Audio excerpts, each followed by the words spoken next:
विद्यार्थियों, बगड़िया बाल Vidya Niketan online class में आपका स्वागत। आज हम पढ़ रहे हैं कक्षा 10 क्षितिज का अध्याय 12 यशपाल शर्मा का लखनवी अंदाज। अध्याय को शुरू करने से पहले एक बार कवि परिचय जान लेते हैं। यशपाल का जन्म सन 1903 में पंजाब के फिरोजपुर छावनी में हुआ। प्रारंभिक शिक्षा कांगड़ा में ग्रहण करने के बाद लाहौर के नेशनल कॉलेज से उन्होंने बीए किया। वहाँ उनका परिचय भगत सिंह और सुखदेव से हुआ। स्वाधीनता संग्राम की क्रांतिकारी धारा से जुड़ाव के कारण वे जेल गए। उनकी मृत्यु सन 1976 में हुई। यशपाल की रचनाओं में आम आदमी के सरोकार की उपस्थिति है। वे यथार्थवादी शैली के विशिष्ट रचनाकार हैं। सामाजिक विषमता, राजनीतिक पाखंड और रूढ़ियों के खिलाफ उनकी रचनाएं मुखर हैं। उनके कहानी संग्रह में ज्ञानदान, तर्क का तूफान, पिंजरे की उड़ान व दुलिया, फूलों का कुर्ता उल्लेखनीय है। उनका झूठा सच उपन्यास भारत विभाजन की त्रासदी का मार्मिक दस्तावेज है। अमिता, दिव्या, पार्टी कामरेड, दादा कामरेड, मेरी तेरी, उनकी बात उनके अन्य प्रमुख उपन्यास है। भाषा की स्वाभाविकता और सजीवता उनकी रचनागत विशेषता है। प्रस्तुत जो अध्याय है, इस अध्याय में यशपाल जी ने उस पतनशील सामंती वर्ग पर कटाक्ष करते हैं जो वास्तविकता से बेखबर एक बनावटी जीवन शैली का आदी है। यानी ऐसे लोग जो बनावटी जीवन जीते हैं, उनके ऊपर इसमें यशपाल जी ने कटाक्ष किया है, व्यंग्य किया है। कहना न होगा कि आज के समय में भी ऐसी परजीवी संस्कृति को देखा जा सकता है जो दूसरों के ऊपर अपना जीवन यापन रखते हैं। ऐसे आज भी देखे जा सकते हैं। इस छोटी सी एक कहानी के माध्यम से, एक रचना के माध्यम से हम बनावटी जीवन शैली को अपनाने वाले सामंती वर्ग पर कटाक्ष देखेंगे। किस तरह से इस कहानी में यशपाल जी ने हमें बताया। मुफस्सिल की पैसेंजर ट्रेन चल पड़ने की उतावली में पुकार रही थी। ये मुफस्सिल एक केंद्रीय स्टेशन है, रेलवे स्टेशन है। उसके पास आने जाने वाली एक रेलगाड़ी है जो उस स्टेशन को छोड़ने के लिए अपने इंजन से भाप छोड़ रही है। आराम से सेकंड क्लास में जाने के लिए दाम अधिक लगते हैं। दूर तो जाना नहीं था। भीड़ से बचकर एकांत में नई कहानी के संबंध में सोच सकने और खिड़की से प्राकृतिक दृश्य देख सकने के लिए टिकट सेकंड क्लास का ही ले लिया।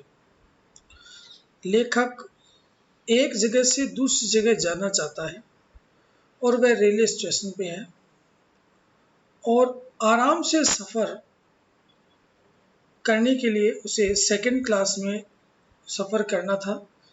लेकिन लेखक ने सोचा दूर तो जाना नहीं है, इसलिए उसने और आराम से डिब्बे में एक जगह शांति से बैठकर मैं अपने कोई नई कहानी के बारे में सोच सकूँगा और खिड़की से प्राकृतिक दृश्य देख सकूँगा। गाड़ी छूट रही थी। सेकंड क्लास के एक छोटे डिब्बे को खाली समझकर जरा दौड़कर उसमें चढ़ गए। अनुमान के प्रतिकूल डिब्बा निर्जन नहीं था। यानी जैसा कल्पना लेखक ने की थी कि सेकंड क्लास में भीड़ नहीं होती है, उस तरह का नहीं था। डिब्बे में भीड़ थी। उसमें निर्जन मतलब कोई मानव मनुष्य नहीं हो, कोई जगह खाली नहीं हो, ऐसा नहीं था, भीड़ थी। एक बर्थ पर लखनऊ की नवाबी नस्ल के, यानी लखनऊ के नवाब जैसे एक सफेद पोश सज्जन बहुत सुविधा से पालथी मारे बैठे थे। सामने दो ताजे चिकने खीरे तौलिए पर रखे थे। डिब्बे में हमारी सहसा कूद जाने से सज्जन की आंखों में एकांत चिंतन में विघ्न का असंतोष दिखाई दिया।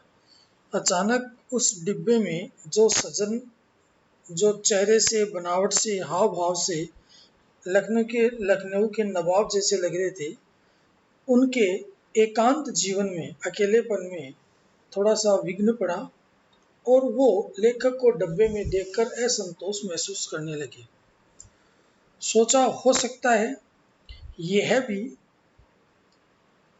ये भी कहानी के लिए सूझ की चिंता में हो या खीरे जैसे अपदार्थ वस्तु का शौक करते देखे जाने के संकोच में हो। नवाब साहब ने संगति के लिए उत्साह नहीं दिखाया।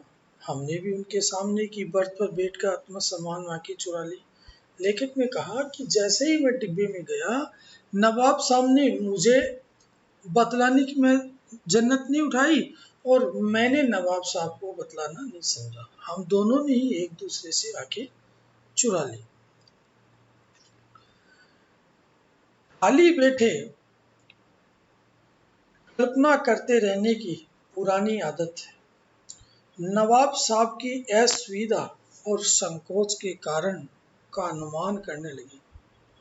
संभव है नवाब साहब ने बिल्कुल अकेले यात्रा कर सकने के अनुमान में किफायत के विचार से सेकंड क्लास का टिकट लिया था और अब गवारा न हो कि शहर का कोई सफेद पोश ने मजले दर्जने में सफर करता देखे। लेखक ने कल्पना की कि हो सकता है नवाब साहब अपनी नवाबी दिखाने के लिए सेकंड क्लास का टिकट खरीद लिया हो, जिससे कोई भी व्यक्ति उनको ये मजले दर्जे का इंसान न समझे।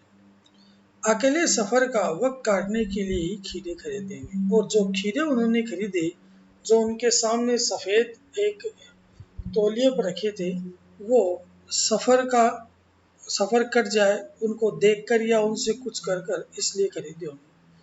अब किसी सफेद पोश के सामने खीरा कैसे खाए। हम कनखियों से नवाब साहब की ओर देख रहे थे। नवाब साहब कुछ देर गाड़ी की खिड़की से बाहर देखकर स्थिति पर गौर करते रहे।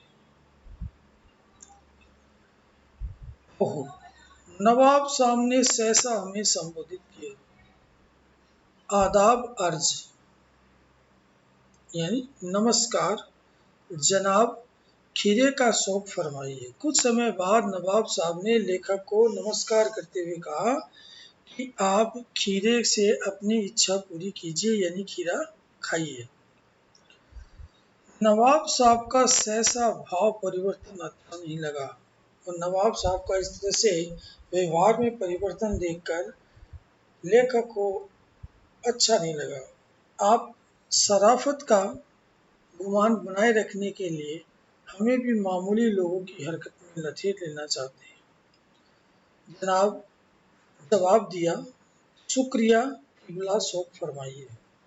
और लेखक ने कहा कि नहीं, आप अपनी इच्छा पूरी कीजिए। किबला शौक फरमाइए मतलब आप अपनी इच्छा पूरी कीजिए।